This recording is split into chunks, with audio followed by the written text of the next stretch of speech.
అధ్యక్ష, ఈ చట్టం నిజంగా తెలంగాణకు ఒక వరప్రసాదం.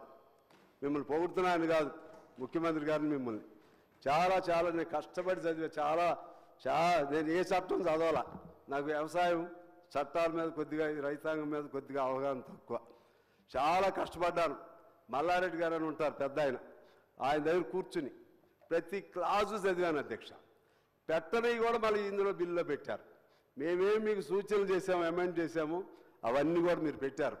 అందువలన ఇవాళ ఈ తెలంగాణ ఇది ఒకనాడు తెలంగాణ భూమి కోసం జరిగిన పోరాటం జరిగిన తెలంగాణ అధ్యక్ష. ఇది ఆనాడు భూమి కోసం భుక్తి కోసం జరిగిన తెలంగాణ ఇది. ఆ 51లో అప్పుడు మనకి విముక్తి రావడానికి సంస్థాన ఆ చట్టాలని జమీందారీ చట్టాలని రద్దు చేసే విధంగా ఒప్పందం జరిగిన తర్వాతే ఆనాడు సాయుధ పోరాట విరమణ జరిగింది అధ్యక్ష. ఆ చట్టాలన్నీ మొన్నటి వరకు ఉన్నాయి. ఒక్కటే దెబ్బ ఒక్క కలం పోడుతో నేను మా మిత్రుడు చెప్పినట్టుగా ఎవడో ప్రాణం ఎక్కడో ఉన్నట్లుగా ఎవడో ప్రాణం కేసీఆర్ తన ప్రాణాన్ని సోమశేఖర్ ఆయన పేరు ఏదో ఉంది సోమేష్ కుమార్ చేతుల్లో పెట్టేశాడు. ఆయనకి కోపం వచ్చింది, గొంతు పిసికేశాడు. ఇవాళ నేను అంటున్నా ఇప్పటికైనా వాళ్ళకి రావాలి అధ్యక్ష. ఇవాళ మీరు గెలిచింది ఓన్లీ పట్టణాల్లో గెలిచారు, గ్రామాల్లో ఎందుకు గెలవలేదు? మీ ధరనే మిమ్మల్ని నాశనం చేసింది. ఇప్పుడైనా సరే దాన్ని బాగు చేసే సలహాలు ఇవ్వండి. ఆ విధంగా చేయలేదు. అందువలన నేను మీకు మీ ద్వారా ప్రభుత్వానికి తెలియజేసేది ఏంటంటే ఖచ్చితంగా మళ్ళా 50 రక్షిత కౌలుదారీ చట్టం ఉంది.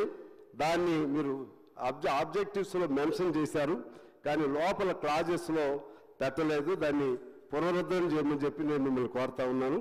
అలాగే 70 సంవత్సరాలు ఉన్న ఎస్టేట్ల రద్దు చట్టం దాన్ని మొన్న రద్దు చేశారు. ఆ చట్టాన్ని అది తిరిగి మళ్ళీ పునరుద్ధరణ ఉంటేనే దానికి అనుగుణంగా నిజమైన సాగుదారులకి అవకాశం ఉంటుంది అధ్యక్ష. అదేవిధంగా మళ్ళా ఇప్పుడు మీరు ఆ చట్టం రద్దు చేసి కౌలుదారులు మన కాస్తుదారుల కాలంలో మరలా కాస్తుదారుల కాలం కనపడలేదు, కానీ మీరు ఆబ్జెక్టివ్స్లో మాత్రం చెప్పారు. కాస్తుదారుల కాలంలో లేకపోతే మళ్ళా కొత్త జమీందారులు పుడతారు. వారు కోరుకుంది అదే. మా రేగల్లో మనందరికీ తెలుసు, కొత్త జమీందారులు అందరూ వచ్చారు. ఆ జమీందారులు లేకుండా ఉండాలంటే ఖచ్చితంగా సెక్షన్ని మన కాస్తుదారుల కాలం పెట్టమని కోరుతున్నాను అధ్యక్ష. అలాగే 1971 పాస్ పుస్తకాల చట్టంలోని సెక్షన్ 26ని తీసేశారు. 26 లేకుండా ఇవన్నీ మీరు పెట్టలేరు. దాన్ని అధ్యయనం చేసి ఆ సెక్షన్ని పునరుద్ధరించమని కోరుతున్నాను అధ్యక్ష. అదేవిధంగా చదివేస్తాను అధ్యక్ష, మీకు ఇబ్బంది లేకుండా. వారసత్వ భూములకు అప్పుడు రిజిస్ట్రేషన్ పెట్టారు, దాన్ని వారసత్వ భూములు రిజిస్ట్రేషన్ తీసేయమని కోరుతా ఉన్నాను. అలాగే రెవెన్యూ తహసీల్దార్ ఆర్డీఓ అధికారులను పునరుద్ధరణ చేశారు, అందుకు మీకు ధన్యవాదాలు. అదేవిధంగా 70% మంది ఇప్పుడు కూడా సివిల్ కోర్టులు ఉన్నారు. ఆ సివిల్ కోర్టుల్లో నుంచి విముక్తి జరిగే విధంగా త్వరగా పూర్తి చేయమని మిమ్మల్ని కోరుతా ఉన్నాను. చనిపోయిన వారి పేరుతో పాస్ పుస్తకాలు ఉన్నాయి, ఆధార్ తప్పుగా ఉన్నాయి, పాస్ పుస్తకాల్లో ఫోటోలు తప్పులుగా ఉన్నాయి, పట్టాదారుల పేర్లు తప్పులుగా ఉన్నాయి, పాస్బుక్ల్లో ఒకరి భూమి ఇంకొకరికి దఖలు చేయబడి ఉంది. అదేవిధంగా విస్తీర్ణం ఎక్కువ తక్కువలు ఉన్నాయి. ఇవన్నీ కూడా మీరు సరిచేయమని నేను కోరుతా ఉన్నాను. అదేవిధంగా సెక్షన్ 3 6వ పేజీలో జాగీర్లో భాగమైన సంస్థానాలు మక్తా అగ్రహారాలు అదేవిధంగా మకాసా మొదలైన వారితో సహా జాగీర్ భూములన్నీ తెలంగాణ క్రమబద్ధం 135 1358 పసి అర్థంలో రాష్ట్రం యొక్క ఆధీనంలో ఉందని మీరు పేర్కొన్నారు. ఆ విధంగా ఉంటే ఆ భూములు అప్పుడు అమ్ముకున్నారు. జాగీర్దార్ భూములు కాగితాల మీద అమ్మారు, లేకపోతే వేరేగా మన భూ సంస్కరణల కింద అమ్మారు.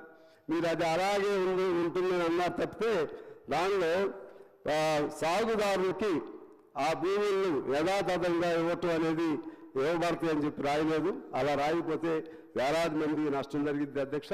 అది మీ ద్వారా మా మంత్రి గారిని కోరుతున్నాను. అది అందువలన జాగీర్ భూములు 1945 చట్టం రద్దు తర్వాత రైతులకి అసైన్ కూడా చేశారు. ఆ అసైన్ చేసినటువంటి భూములకు కూడా పాస్ పుస్తకాలు ఇవ్వాలి. 40 తర్వాత కొన్ని అసైన్ చేశారు, అవి కూడా ఇప్పుడు లేవు. అదేవిధంగా ఇనాములు రద్దు చేసి వాస్తవ సాగుదారుల పేరుతో వారికి పట్టాలు ఇవ్వమని కోరుతున్నాము. ఇనాముల రద్దు చట్టం 1950 తర్వాత నేటికి ఇనాములు రద్దు చేసి చాలా చోట్ల పట్టాలు ఇవ్వలేదు. పాస్ పుస్తకాలు ఇస్తే రైతుల భూమిపై పూర్తి హక్కు వస్తుంది. అదేవిధంగా దేవాలయ భూములు, వక్ భూములు సాగు చేసుకుంటున్న వారి పేర్లను కాస్తు కాలంలో పెట్టమని చెప్పి మిమ్మల్ని కోరుతా ఉన్నాం. 2014 పూర్వం ఉంది. అదేవిధంగా అంబసత్రం లాంటి మన జిల్లాలో ఉన్నాయి మంత్రి గారు, వాళ్ళందరికీ కూడా ఇంతవరకు రుణ సౌకర్యం లేకుండా, ఎటువంటి ప్రభుత్వ పథకాలు లేకుండా ఆ విధంగా ఈ 10 ఏళ్ళ నుంచి ఇబ్బంది పడ్డారు. వాళ్ళందరినీ కూడా పేర్లు ఎక్కించమని కోరుతూ, వాళ్ళకి అవసరం అనుకుంటే రుణ గుర్తింపు కార్డులు ఇవ్వాలని చెప్పి నేను మిమ్మల్ని కోరుతా ఉన్నాను. రుణ గుర్తింపు కార్డులు వస్తే అసలు వాళ్ళకి, హక్కుదారులకు ఎవరికి ఇబ్బంది ఉండదు. వీళ్ళకి ఏదైనా ప్రభుత్వ పథకం వచ్చినప్పుడు వాళ్ళు దాన్ని ఉపయోగించుకోవడానికి వీలుంటుందని చెప్తూ, వీటికి అనుగుణంగా సెక్షన్ 3ని సవరించాలని నేను కోరుతా ఉన్నాను.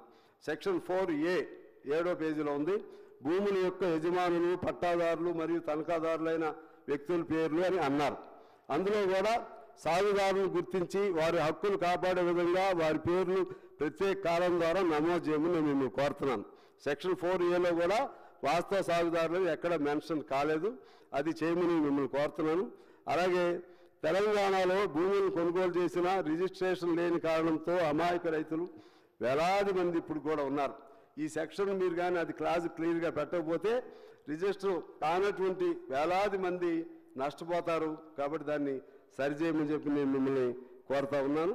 అదేవిధంగా చిన్న లేక సన్నకారు రైతులు జూన్ 14, 2వ తేదీకి ముందు క్రయ విక్రయాలు జరిపి ఉంటే సాగులో ఉన్నవారు 12/10/2020 నుంచి 10/11/2020 వరకు దరఖాస్తు పెట్టుకుంటే సాదా బైనామాలు అంగీకరిస్తామని చెప్పారు అధ్యక్ష. నేను మీ ద్వారా ప్రభుత్వాన్ని కోరుతున్నాను, ఆ సాదా బైనామాల కాలాన్ని కాంగ్రెస్ ప్రభుత్వం మొన్న అధికారంలోకి వచ్చిన తారీఖు వరకు దాన్ని ఎక్స్టెండ్ చేయమని మిమ్మల్ని కోరుతున్నాను, సాదా బైనామాలది. ఎందుకంటే ఏదో ఒక సింబల్ ఉండాలి, మీకు గుర్తుంటూ ఉండాలి, ఆ విధంగా చేయమని కోరుతున్నాను. అలాగే సెక్షన్ 13వ పేజీలో తహసీల్దార్ లేక అధికార విధిపైన ఎవరైనా ఇతర అధికార హక్కుల రికార్డుల్లో పేర్లు నమోదైన వ్యక్తులందరికీ పట్టాదారు పాస్ పుస్తక సహిత హక్కు పత్రం ఇవ్వవలనని రాశారు. ఇక్కడ కూడా కాస్తు కాలం ప్రస్తావన రాలేదు, ఇక్కడ కూడా వాస్తవ సాగుదారులు ప్రస్తావన రాలేదు. దాన్ని కూడా మిమ్మల్ని సరిచేయమని కోరుతా ఉన్నాను అధ్యక్ష.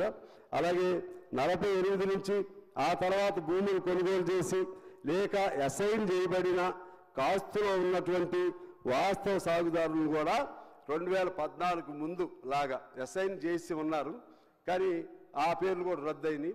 అదేవిధంగా అసైన్మెంట్లో చిన్న రైతులు అంటే ఒకరి నుంచి ఒకరు కొనుక్కునే వాళ్ళు ఉన్నారు. 5 ఎకరాల లోపు ఉన్నటువంటి వాళ్ళకి అవకాశం ఇవ్వమని నేను కోరుతున్నా. పెద్ద రైతులు ఎవరైనా అసైన్మెంట్ భూములు కొంటే మీరు వెనక్కి తీసేసుకోండి, ఆ విధంగా చేయమని చెప్పి నేను కోరుతా ఉన్నాను అధ్యక్ష. అదేవిధంగా అయిపోయింది అధ్యక్ష, తొందరగా చదివేస్తున్నాను. అలాగే అసైన్మెంట్ సంబంధించినటువంటి ప్రస్తావన మీరు ఎయిమ్స్ అండ్ ఆబ్జెక్టివ్స్లో పెట్టారు తప్పితే క్లాజులో ఎక్కడ కూడా కనపడలేదు. దాని మీద కూడా క్లారిటీ ఉండాలని చెప్పి నేను